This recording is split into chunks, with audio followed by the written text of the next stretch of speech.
José, la Convención Minera siempre marca un poco el ánimo, los ímpetus, el espíritu del sector minero, que es un sector al que tú sigues con mucha atención.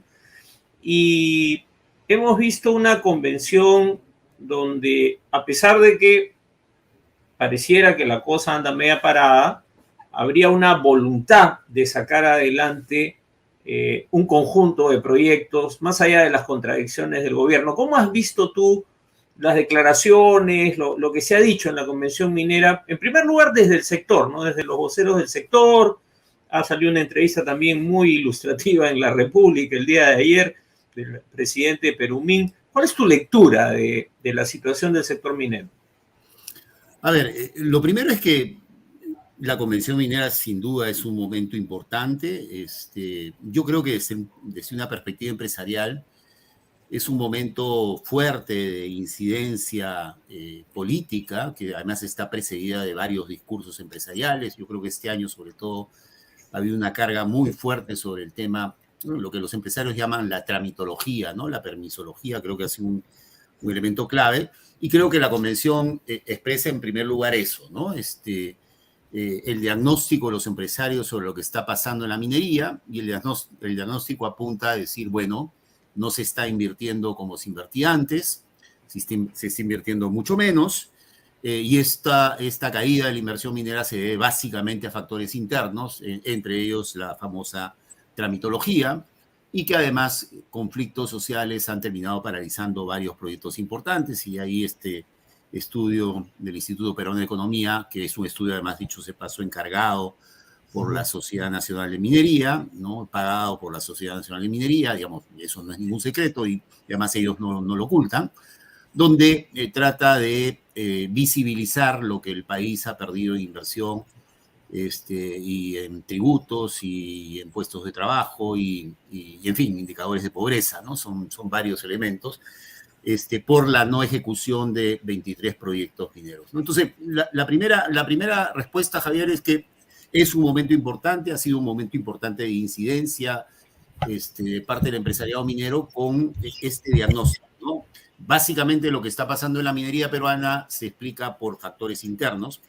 Y ahí hay un primer gran problema, ¿no? Y una primera discrepancia con este diagnóstico, porque, digamos, lo que siempre pasa en la minería en el Perú, evidentemente pueden haber factores internos que tienen un peso, pero la minería, pues por ser una actividad económica global, vinculada, además los precios, depende mucho de los precios de los minerales, las cotizaciones internacionales, también depende de lo que pasa a nivel internacional. Y en este contexto internacional, con economías del norte, digamos, con problemas a niveles de crecimiento, con una China que no termina, digamos, el mundo todavía no se ha terminado de acomodar después de la pandemia, después del COVID.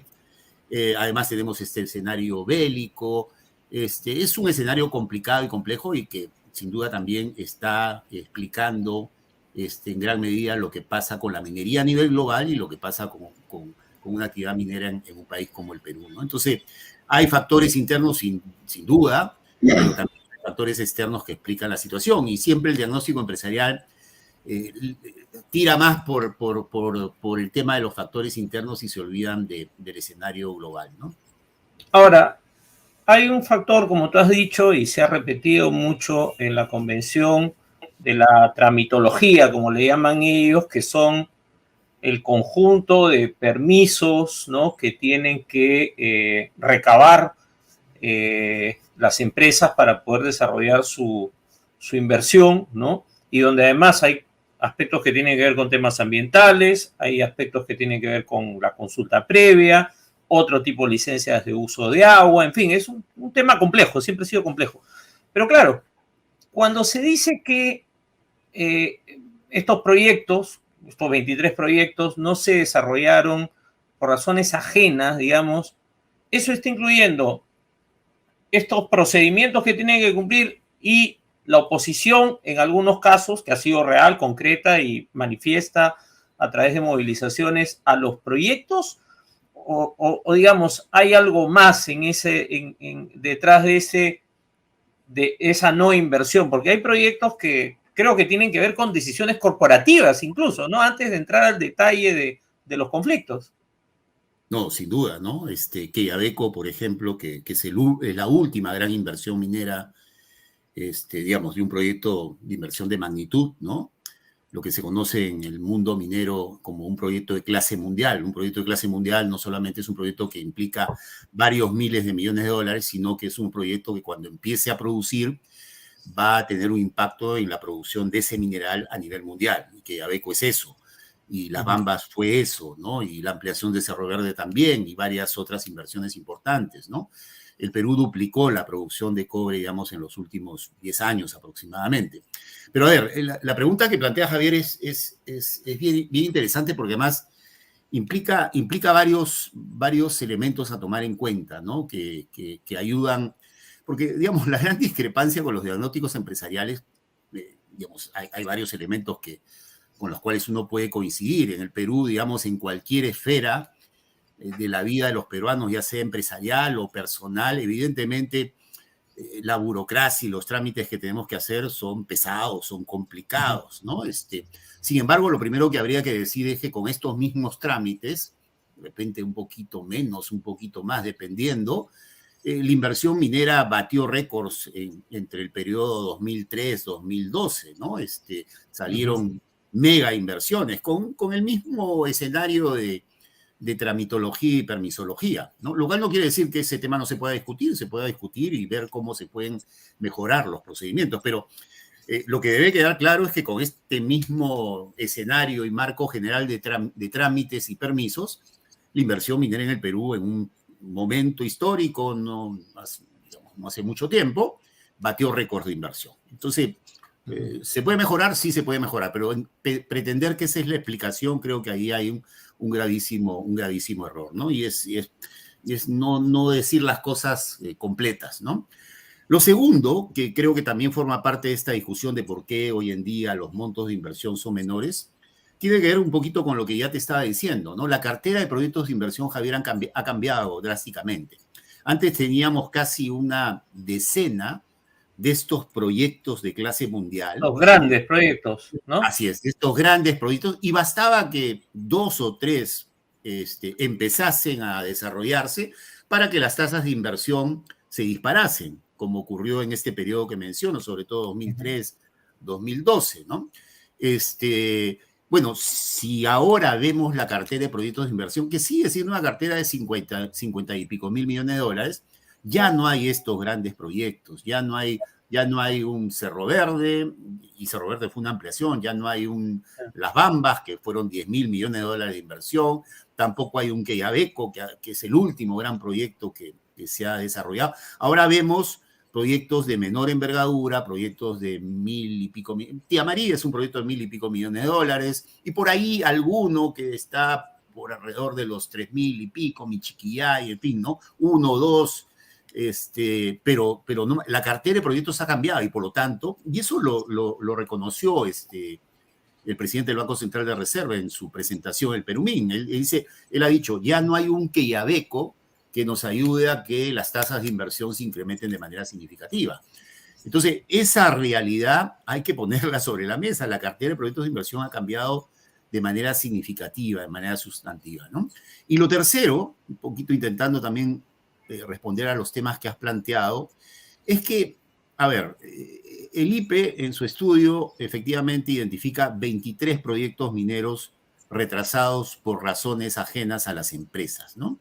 Y claro, lo primero que habría que preguntarse es si realmente dentro de esos 23 los retrasos se ven realmente por razones ajenas a las empresas, ¿no? Y simplemente para comentarte, en esa lista de los 23 proyectos está Conga, está Tía María, y yo digo, la empresa Sauder no tuvo responsabilidad de presentar un primer estudio de impacto ambiental que era, discúlpame el término, pero era un mamarracho, ¿no? Que fue destrozado no por ONGs ambientalistas, no por el Frente de Defensa del Valle de Tambo, fue destrozado por un organismo de Naciones Unidas que presentó 138 observaciones que cuestionaban, digamos, la esencia y la calidad del estudio de impacto ambiental. Tan es así que la empresa tuvo que retirarlo y guardárselo y elaborar un nuevo estudio de impacto ambiental, que fue el que después presentó en 2014, si no mal no recuerdo. Y Conga lo mismo, ¿no? El estudio de impacto ambiental de Conga era lamentable, ¿no? Pretendían secar 4 lagunas porque, digamos, esa era la vía, el camino más, implicaba menos inversión, ¿no? Entonces, decir que las empresas no han tenido responsabilidad en que esas inversiones se retrasen, yo creo que digamos, no contar. Claro, y además es como adjudicarle un enorme poder, ¿no? Porque es a mí lo que siempre más me sorprende ese tipo de afirmaciones. Por un lado a la movilización social y por otro lado a quienes apoyan la movilización social, que es clarísimo en las declaraciones de Miguel Cardoso ayer en la República, todos son antimineros, ¿no? Hasta el periodista que lo entrevistaba era casi que le estaba acusando de antiminero, ¿no? Entonces, cuestionar aspectos de una determinada inversión es considerado antiminero, y el que eso se haga hace que todo sea externo, digamos, ¿no? Porque esa es la lógica según lo que tú estás explicando. Ahora, quería pasar a Tía María, porque Tía María, como tú bien has dicho, no es un gran proyecto comparado con los que has mencionado, ¿no? Pero se ha vuelto una suerte de símbolo, ¿no? Es como una bandera, porque en otros casos, en el caso de Conga, una vez que el proyecto se cayó, no ha vuelto a haber un intento, vamos a decir así, fuerte de la empresa de relanzarlo, ¿no? Pero en el caso de Tía María, Sauder vuelve. 3 gobiernos tuvieron grandes conflictos y tuvieron muertos, ¿no? Insisten con esto y vemos que en el gobierno hay, pues, no sé, un coro que no termina de afinarse ni en un sentido ni en otro. ¿Cómo ves tú el futuro de Tía María? O sea, ¿tú crees que van a querer sacarlo de todas maneras? A ver, Javier, planteas varias cosas que me parecen importantes tomar en cuenta, ¿no? Lo primero, como tú señalas, si uno revisa la historia de los grandes conflictos que ha habido en el Perú y que han logrado paralizar proyectos, esas paralizaciones de proyectos han durado años de años, por no decir décadas, ¿no es cierto? Tambo Grande el 2002, Río Blanco el 2007, Tía María, Santana en el 2011, si mal no recuerdo también, ¿no? Sí. Que provocó el Aymarazo. No, hay varios proyectos que han generado ese tipo de movilización similar a la de Tía María, pero en todos esos proyectos, como Cerro Quilich en Cajamarca, sí. Como que la empresa dijo, mira, acá no hay viabilidad y he recibido un golpe importante, estratégico, así que mejor miro para otro lado. Así es, ¿no? Pero Tía María es el primer caso donde después de un conflicto importante, porque el primer estallido fue el 2011, con el primer intento del estudio de impacto ambiental, que además el gobierno de García estaba buscando aprobarlo a como de lugar, se paraliza el proyecto y mira, un par de años después presentan el segundo estudio de impacto ambiental y logran la aprobación del estudio de impacto ambiental, entonces segundo capítulo del conflicto, y después es el conflicto alrededor de la licencia de construcción, es decir, 3 gobiernos en un periodo entre el 2011 y el 2017, más o menos, 16, 17, sí, 17, ya era Vizcarra. ¿No? Y los 3 fracasaron, ¿no? Pero efectivamente no hay antecedentes de una persistencia, terquedad de una empresa de sacar un proyecto que a todas luces, digamos, genera rechazo. Ahora, ¿qué es lo que está detrás? A ver, lo primero es que debe ser un proyecto que debe tener costos de producción bajísimos, ¿no? Por su ubicación, ¿no? Producir una libra de cobre, Javier, en el Perú cuesta más o menos $1, ¿no?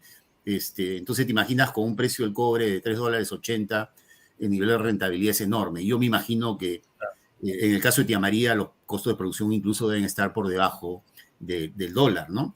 Entonces, ese debe ser debe ser un elemento, pero además, claro, Sauder seguramente tiene una cartera de proyectos de inversión en Perú.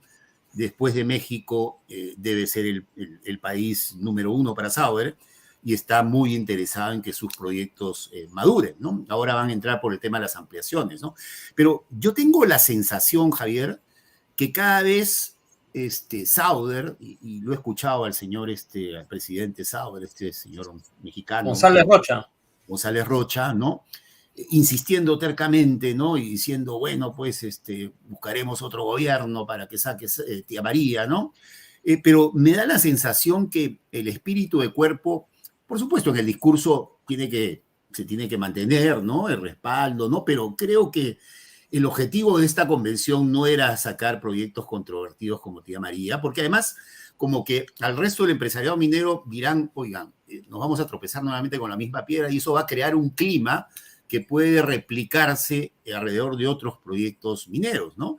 Y yo he visto declaraciones de Roque Benavides que más bien me daban a entender que la prioridad estratégica, más programática del empresariado minero va por el lado de la tramitología y la permisología que de insistir en proyectos que a todas luces, yo honestamente, yo no le veo ninguna viabilidad a tía María, ¿no? En el corto plazo.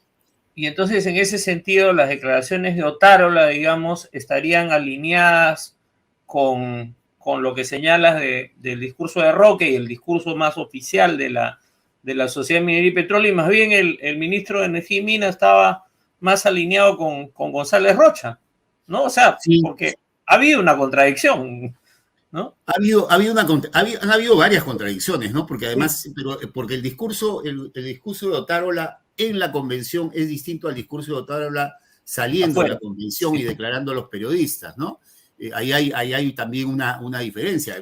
Yo lo escuchaba a Otárola en la convención minera y yo decía, bueno, este señor se ha vuelto loco, quiere imponer, no le va a temblar la mano, ¿no? Y claro, uno entiende, no le va a temblar la mano para imponer los proyectos mineros. Pero claro, saliendo, aclaró, bueno, tía María no está entre las prioridades, etcétera, etcétera. Primero se tienen que lograr acuerdos entre la población, ¿no? Y bueno, ya el caso del ministro de Energía y Minas, que además venía de un momento delicado, casi perdiendo el puesto, ¿no? Ha intentado también tener una actitud más amigable, digamos, con el empresariado minero, ¿no? Después, digamos, de los capítulos de Petroperú. Pero sin duda, yo creo que los discursos del Ejecutivo como se adaptan de acuerdo a los auditorios y además al cliente y se van corrigiendo en función, digamos, de sus propias lecturas, ¿no? Pero en el fondo, Javier, yo tengo un sentimiento un poquito, reconociendo, yo he participado, dicho sea de paso, en mi vida profesional en algunas convenciones mineras. Yo tengo la sensación que hemos retrocedido. Yo siento que las últimas convenciones casi son unas convenciones donde discuten entre ellos, ¿no? Y entre los que piensan igual, ¿no? Y me da la sensación que se está desperdiciando la posibilidad de responder a una pregunta que a mí me parece fundamental para el país, porque, a ver, yo a veces a mí me pintan como antiminero, porque yo estoy convencido que minería va a seguir habiendo en el Perú un buen tiempo más, ¿no? El Perú, digamos, la minería forma parte de la matriz productiva del Perú, se nos viene además un proceso de transición energética donde, digamos, se va a hacer minería, ¿no? Pero creo que en el Perú hay una pregunta clave que deberíamos plantearnos los diferentes grupos de interés que estamos, digamos, alrededor de discutiendo estos temas, es cómo nos imaginamos en el Perú que la minería debería funcionar y operar para los próximos 20, 25, 30 años o más, ¿no? Yo creo que esa es una pregunta clave. ¿Cómo nos imaginamos la minería para los próximos 30 años, ¿no? Nos la imaginamos... Porque, José, disculpa, porque la demanda del cobre, o sea, existe, o sea, ahí no es que los mineros están inventando, o sea, hay una gran demanda y tiene que ver también con todo un proceso de transformación a nivel global que está vinculado al cambio climático. Entonces, claro, es ese cobre, digamos, que se extrae, que es importante para esa transformación energética, digamos, ¿no? Se tiene que sacar de una manera en que no termine, digamos, afectando a la ciudadanía, a la población, a las comunidades que están en el entorno minero. Eso sería un poco lo que habría que encontrar, el equilibrio, digamos. Javier, si hoy día estaríamos en un escenario más o menos normal, ¿no? Si no hubiese habido pandemia, si las economías del norte estuviesen más o menos creciendo, si China no estuviese creciendo a 3%, que es lo que creció el año pasado, y estuviese creciendo a 6, 7%, tendríamos en estos momentos el precio del cobre a $4.50, por no decir 5, ¿no? Es decir, tenemos un horizonte de 10, 15 o de repente muchos años más, donde los minerales de la transición energética, es decir, cobre, cobalto, litio, van a estar a precios altísimos, ¿no? Y nosotros ya sabemos por la historia económica del país es que cuando los precios de las materias primas, sobre todo los minerales, están altos, digamos, entramos a un ciclo de expansión económica. Pero si ese es el escenario, hoy día el precio del cobre también, digamos, con los $3.80 sigue siendo un precio muy, pero muy atractivo para los inversionistas, las empresas están teniendo utilidades importantes, ¿no? Pero a ver, pero si ese es el escenario, entonces, ¿por qué no nos planteamos la pregunta cómo nos imaginamos que la minería debería operar de aquí al futuro? Porque si pensamos que la minería va a seguir funcionando en los próximos 30 años como ha venido funcionando en los 20, 25, 30 años previos, ¿no? Que me imagino que eso es lo que se imaginan los empresarios mineros, más o menos ya sabemos cuál es el resultado, ¿no? Es decir, vamos a tener una altísima conflictividad social, ¿no? Va a haber graves problemas de violencia, de enfrentamiento, porque lo que estamos, digamos, intentando explicar es que los conflictos son lucecitas rojas que se prenden y se apagan y que nos están diciendo que algo no funciona bien. Entonces, la tarea es tratar de entender qué es lo que no está funcionando bien y cuáles podrían ser los instrumentos que deberían permitir para encontrar esos equilibrios que están haciendo falta. Y me da la impresión que el empresariado minero no está teniendo la capacidad de plantearse ese debate. Hablo del empresariado minero peruano, ¿eh? Porque a nivel internacional hay organismos como el Consejo Internacional de Minería y Metales, el ICMM, que se está planteando estos temas, se está planteando estas preguntas. Y están con una mirada estratégica y ellos saben perfectamente que tienen que aceptar cambios. Y saben que hoy en día todavía se puede hacer minería en territorios y en zonas donde de acá a un tiempo ya no se va a poder hacer minería. Entonces están preparando el sector para esas transiciones. Ese debate y esa discusión hoy en día no se está dando en el Perú. Y ese creo que es un poco los grandes... Ahora, pero ¿por qué es que no llega? Porque hemos tenido en algunos momentos, cuando empezaron a ingresar algunas empresas, llegaban funcionarios que recogían esta agenda ya que tú estás planteando, pero lo que uno ve es que el pensamiento hegemónico, vamos a decir, del sector minero, sigue siendo un pensamiento muy conservador en términos de lo que es una inversión en el siglo XXI y con todos los problemas que ya se conocen, ¿no? O sea, ¿qué es lo que hace tan difícil cambiar el chip, digamos, en el sector? ¿Cuál es tu lectura de eso? Yo creo que hay dos o tres explicaciones. Uno primero es que hay un núcleo que es un núcleo empresarial que es profundamente conservador. No hay que olvidarse que cuando a comienzos de los 90, como política pública, se aprobó crear los estudios de impacto ambiental, el empresariado minero se opuso. Y el discurso era que no deberíamos tener ese tipo de herramientas porque iban a ahuyentar la inversión. ¿Te imaginas ahora una minería sin estudio de impacto ambiental, ¿no? Claro. Cuando se creó la institucionalidad ambiental en el Perú, también oposición dura. ¿Cómo es posible? No. Cuando se creó el Servicio Nacional de Certificación Ambiental, tampoco, ¿no? Cuando se creó el organismo de evaluación y fiscalización ambiental, el empresariado minero se ha ido incluso por la vía legal, incluso constitucional, claro, para quitarle al OEFA, a este organismo de evaluación y fiscalización ambiental, el aporte por regulación, sabiendo que si le quitaban el aporte por regulación, el OEFA se moría. Se han opuesto a pagar más impuestos, o sea, se opusieron a la consulta previa también, ¿no? Se han opuesto a la consulta previa, se han opuesto a la regalía minera, siempre con el mismo discurso, eso va a espantar la inversión, se va a ir para otro lado. Y todo eso no era cierto. Entonces, hay un sector empresarial que entiende su lógica gremial, ¿no? Y me imagino que así deben ser evaluados los presidentes de la Sociedad Nacional de Minería cuando asumen la representación del gremio, para ver qué cosas aceptan y qué cosas, o qué cosas se aprueban y qué cosas no se aprueban. Entonces me imagino que por ahí, digamos, la lógica gremial del empresariado minero es una lógica cortoplacista, ¿no? Y realmente bastante limitada, ¿no? No hay mirada estratégica, ¿no? Entonces, esa es una explicación que creo que hay que considerar, ¿no? Pero al margen de eso, me da la sensación que, digamos, no están teniendo la capacidad de sacar lecciones, ¿no? Y nuevamente, no están pensando estratégicamente el sector, ¿no? Y cómo mejoran sus relaciones y se oponen a este tipo de discusiones y debates, ¿no? Entonces, sí, por eso te digo, yo creo que yo tengo una suerte de sentimiento que aquí está habiendo una suerte de oportunidad desaprovechada para precisamente, ¿no? Preguntarnos, ¿no?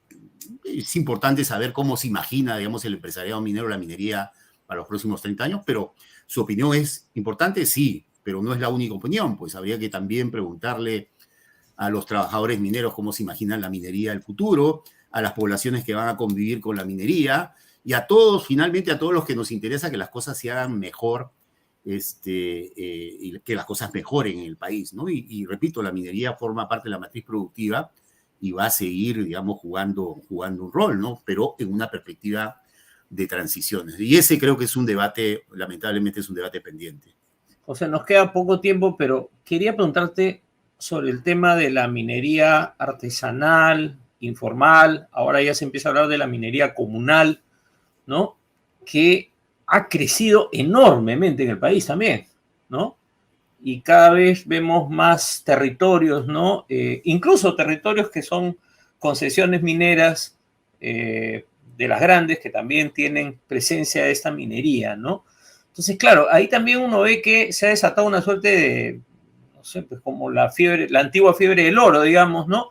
Y, y el problema es que ahí también, ya, ahí la regulación es casi inexistente, ¿no? Entonces, ¿cómo es ese otro lado de la otra cara de la moneda, digamos, ¿no? Con mucha preocupación, Javier, ¿no? Lo primero, sí, efectivamente es un sector que ha crecido enormemente, ¿no? Además, dentro de las estructuras de las actividades ilegales, la minería comienza a tener una jerarquía mayor que otras actividades ilegales, incluso que el narcotráfico, ¿no? Informes de la Unidad de Inteligencia Financiera da cuenta que lo que mueve la minería se está superando a lo que mueve el narcotráfico, ¿no? Entonces es un sector que ha crecido mucho, se ha expandido territorialmente. Es cierto que hasta hace poco, cuando uno hablaba de pequeña minería, minería informal, minería ilegal, etcétera, hablábamos de actividades que no compartían territorios con la gran minería. Ahora no, ahora es un sector que también está no solamente compartiendo, yo diría incluso disputando territorios con la gran minería, con la mediana minería, es decir, con la minería formal, ¿no? El caso de Patás en La Libertad, que además está acompañada de mucha violencia, ese es otro indicador importante. Es una zona liberada, ya Patás, o sea, ahí no hay, ahí no hay estado de emergencia. Así es, ¿no? El caso de Cotabambas también, ¿no? Es decir, y el caso de Apurímac, ¿no? Ahí la minería en pequeña escala, la minería informal, está disputando lo que está pasando en Arequipa, en Carabelí, etcétera, ¿no? Es un sector, además, que tiene una base social importante porque es un sector intensivo en el uso de mano de obra. Para que tengas una idea, en la gran minería, en la minería formal, gran y mediana, existen 230 y pico mil trabajadores mineros, ¿no? En la minería informal esa cifra fácilmente se duplica, ¿no? Entonces es un sector que además ha acumulado influencia política, ¿no? Ha crecido económicamente porque ha vivido casi 20 años con precios muy altos, en el caso del oro, ¿no? Ha habido un proceso de acumulación. Entonces tiene influencia política en los territorios, controla territorios, tiene autoridades, alcaldes, gobernadores regionales como el de Madre de Dios, y tiene también congresistas y por ahí también ha habido algunos ministros, ¿no? Entonces, no, yo creo que es un sector que hay que mirar con mucha preocupación, porque además, dentro de las cosas que se están moviendo en el país, ¿no? Porque se están moviendo cosas, hay varias iniciativas legislativas en el Congreso de la República que están buscando que el famoso registro de estos mineros, el REINFO, sea un registro sin caducidad y casi permanente, ¿no? Entonces, creo que hoy en día, Javier, claro, no se puede... son propuestas, digamos, para favorecer este sector, pero cero regulación, digamos, porque yo me acuerdo cuando hubo todo el problema hace casi ya 10 años, ¿no? En Madre de Dios, 10, 11 años, ¿no? Estaba Pulgar Vidal de ministro y hubo un intento de una política de formalización. De ahí lo poco que se avanzó se fue retrocediendo. Se fue retrocediendo, los plazos se fueron modificando, ampliando, y ahora casi quieren plazos sin caducidad, ¿no? Entonces, no, yo creo que hoy en día, Javier, no se puede hablar de la minería en el Perú si es que no miramos con mucha atención este subsector, porque además lo que está pasando en provincias altas de Cusco y en provincias altas de Apurímac es que está apareciendo también una minería que está siendo desarrollada también por las propias comunidades, ¿no? Sí. Es un análisis que hay que mirar también con mucha atención, ¿no? Entonces, sí, es todo un tema, y creo que además, repito, es un grupo que tiene base social, es una base social que además disputada por varios, si tú revisas en las últimas elecciones, Sí. La gran mayoría de candidatos buscaban niveles de acuerdo con las federaciones que hay. Existen varias federaciones de mineros informales, ¿no? Keiko Fujimori firmó un acuerdo, Hernando de Soto ha estado coqueteando hace bastante tiempo con este sector, y en fin, y algunos otros actores más, ¿no? Entonces, políticamente tienen mucha influencia y están comenzando a estructurarse como una base social, quizás con algunas similitudes, no digo todas, ¿no? Es que exactamente sea el mismo fenómeno, pero con algunas similitudes, y además por el tema de la violencia, con lo que son los cooperativistas en el caso de Bolivia, ¿no? Entonces, José, sí, una última pregunta que tiene que ver con los conflictos, ¿no? Porque, digamos, luego del gran conflicto contra las grandes protestas contra el gobierno entre diciembre, enero, febrero, hemos entrado en una suerte de calma chicha. No vemos que en las zonas mineras, como en el corredor minero, si bien hay cierta tensión permanentemente, no es que ha habido de nuevo un gran conflicto. Y en plena convención minera, población de Guamalís, de Iata, tomó por unas horas las instalaciones de Antamina, ¿no? Entonces, mi pregunta era, ¿se viene una nueva ola o vamos a seguir en esto? ¿Y qué está pasando? ¿Por qué es que la cosa ha amainado de alguna manera, con esta excepción que estoy señalando de Antamina hace unos días? además, el caso de Antamina es bien interesante porque siempre Antamina, salvo algunas excepciones, ha sido un conflicto de baja intensidad, ¿no? Antamina nunca fue Yanacocha, nunca ha sido Espinar, ¿no? Con grandes estallidos sociales, ¿no? Antamina siempre es un caso bien particular, y efectivamente ahora se ha producido este episodio. Javier, hay varios elementos que hay que tomar en cuenta para el tema de ver los conflictos, ¿no? En primer lugar, lo que estamos viendo en algunos territorios, y es el caso del sur andino, el famoso corredor, es una extrema fragmentación, ¿no? Demandas muy fragmentadas, casi comunidad campesina por comunidad va negociando su propia agenda, ¿no? Entonces, claro, ahí va a depender mucho de la capacidad que tenga la comunidad y que tenga la empresa de lograr ese tipo de acuerdos. Pero yo creo que después de los grandes estallidos, digamos, mediados de diciembre, comienzos de año, pero además, si tú recuerdas, el 2022 y el 2021 fueron años de conflictos sociales y paralizaciones, digamos, bastante largas, ¿no? Claro. Minas como Cuajone, el caso de las Bambas, han estado paradas, digamos, semanas, por no decir meses en algunos casos, ¿no? Pero creo que se ha producido en estos últimos tiempos es una fragmentación muy, pero muy grande, ¿no? En las demandas. No hay niveles de articulación, no hay niveles de coordinación, y eso me da la sensación que está por el momento favoreciendo niveles de negociaciones muy puntuales que logran acuerdos muy puntuales que permiten patear para adelante las demandas, digamos, o los pedidos de mayor trascendencia, ¿no? Y eso acompañado, digamos, del avance de la minería informal, porque no hay que olvidarnos que, por ejemplo, en las Bambas, tú sabes, las Bambas se llaman las Bambas porque son varias Bambas y se tendría que estar desarrollando el segundo yacimiento, ¿no?